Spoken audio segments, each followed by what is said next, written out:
In 1571, the Yucatan people fell ill to the plague. One man found a plant and along with other people, drank it. The substance turned the people blue and made them incapable of breathing in air. They quickly moved to the ocean and created a civilization in the deep water, Talokan. One of the women who ingested the plant had a baby named Kukulkan. The baby grew up to become ruler of Talokan. When Fen died, she asked to be buried on the land. Kukulkan led some guards up to the land where he saw a civilization. They attacked the civilization to make room for his mother's burial. One of the villagers called him Nquat, Namor, Nquat, meaning Nquat, the boy without love. Nquat, Shuri works in her lab, trying hard to create an artificial heart-shaped herb to use for her brother and Wakanda's king, T'Challa, who is dying of an illness. Ramonda slowly walks into the lab, announcing the king's death. A year later, Wakanda is having trouble with other nations wanting their vibranium. The Dora Milaje catch French military men trying to steal from their outpost. Later, Ramonda talks to the United Nations and reveals the French's attempt to steal. She reminds the countries that even though the Black Panther is gone, they will still fight. At a mining outpost, Americans mine in the ocean using a vibranium detector that was created by an MIT student, Riri Williams. They use this to find vibranium in the ocean. Suddenly they come under attack by Talaconals who do not want them stealing their vibranium. The last remaining helicopter of survivors is struck down by Namor. In Wakanda, Ramonda and Shuri go to the water and mourn the year since T'Challa's passing. They burn their funeral garments to signify the end of the mourning period, despite Shuri not being completely ready for this. Namor then arrives, getting through the border by going under the water. He reveals to them the existence of Talokan and wants their help to stop foreigners from taking vibranium. He also explains that Wakanda is not the only place that has vibranium, Talokan has it too. Ramonda tells him off, worried of his presence. He tells them he is going to kill the scientist who made the machine and that they can help him, but they cannot get in his way. Shuri and Okoye go to meet Everett Ross, who gives them the name and location of the young scientist, despite possibly giving away private information. Okoye and Shuri then go to Cambridge, Massachusetts to find Williams. They follow her to her garage where she reveals that she is working on an Iron Man-type armor. However, they are followed by the FBI. The three get away. Okoye in a car, Shuri in a motorcycle, and Williams in her armor. Suddenly, they are met by Talaconals, Atuma and Namora. A brief skirmish ends in Shuri and Williams getting captured. Ross arrives at the scene the next day and meets with his ex-wife, Valentina Allegra de Fontaine. He also finds Kamoyo beads and hides them.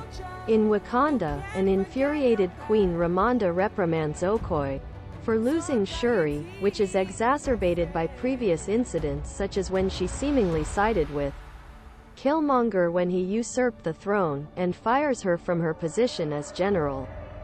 Shuri and Williams wake up in Talokan. Namor shows Shuri the civilization, trying to convince her of his ideals, even giving her his mother's bracelet. However, she disagrees in killing Williams. Meanwhile, Ramonda goes to Haiti to see Nakia, who had left Wakanda 6 years prior. She asks Nakia to find Shuri for her. Nakia does some spying and figures out the location. She then breaks Williams and Shuri out as Ramonda talks to Namor about his plan. They return to Wakanda, but only for more torment as Namor and his people invade. They flood the city, causing an all-out war. Namor takes care of all of the Wakandan vehicles before flooding the throne room holding Ramonda and Williams. Williams starts drowning, so Ramonda swims to save her. She is able to get Williams to safety, but only to drown in the process.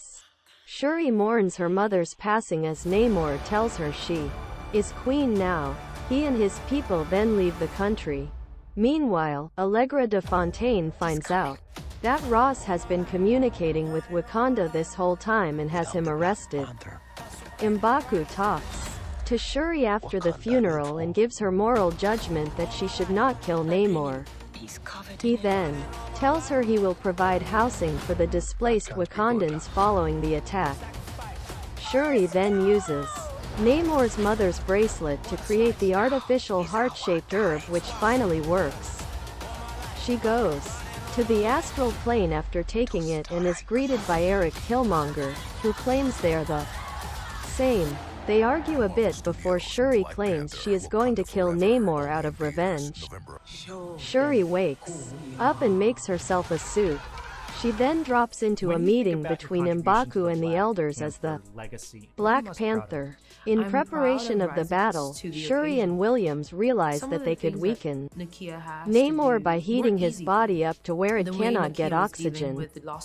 They then make a second Iron Heart armor. Shuri gives Okoye new armor, acting much like Iron Man's as well, called the Midnight Angels. Okoye recruits Annika to be a part of her two-woman team. In the ocean, they use a vessel to lure the Talaconals into a trap. The battle commences as Namor seems to gain the upper hand. However, Black Panther traps him in a Royal Talon fighter as they take off away from the battle. Meanwhile, the Dora Milaje fight the Talaconals on the side of the vessel while the Jabari tribe, Nakia, and the others battle the ones on top.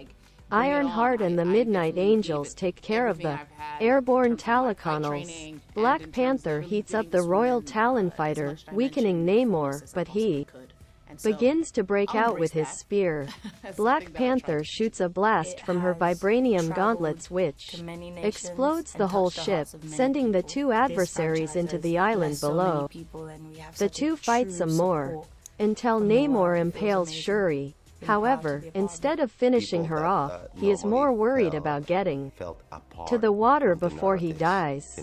An injured Black Panther breaks free and gets in front of the limping Namor. She then yells in Quat, "Wakanda Forever" in Quat, as she armors up, sending a blast from the exploding Talon fighter into Namor. He is set ablaze as he collapses. She stands over him to finish him off, but remembers her brother, T'Challa. With these memories of the man he was, she decides to spare Namor's life as long as he returns to Talokan.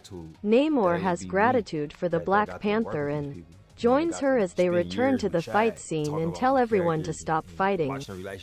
Black Panther then yells in Quat, "Wakanda Forever" in Quat, once again as the rest repeat it back. In the aftermath, Williams returns to MIT without her armor as the Wakandans do not want any controversy with letting her keep it. Shuri leaves for Haiti instead of challenging for the throne, which ultimately is challenged by M'Baku. Later, Namor paints in his room as Atuma greets him. Namor assures her that their new alliance with Wakanda will be beneficial. On his way to prison, Okoye breaks Ross out of custody. In Haiti, Shuri meets with Nakia before leaving for the beach where she burns her funeral ceremonial robe, allowing her to finally grieve. In a mid-credits scene, Shuri learns that Nakia and T'Challa have a son, Toussaint, who Nakia has been raising in secret far from the pressure of the throne. Toussaint reveals his Wakandan name is T'Challa.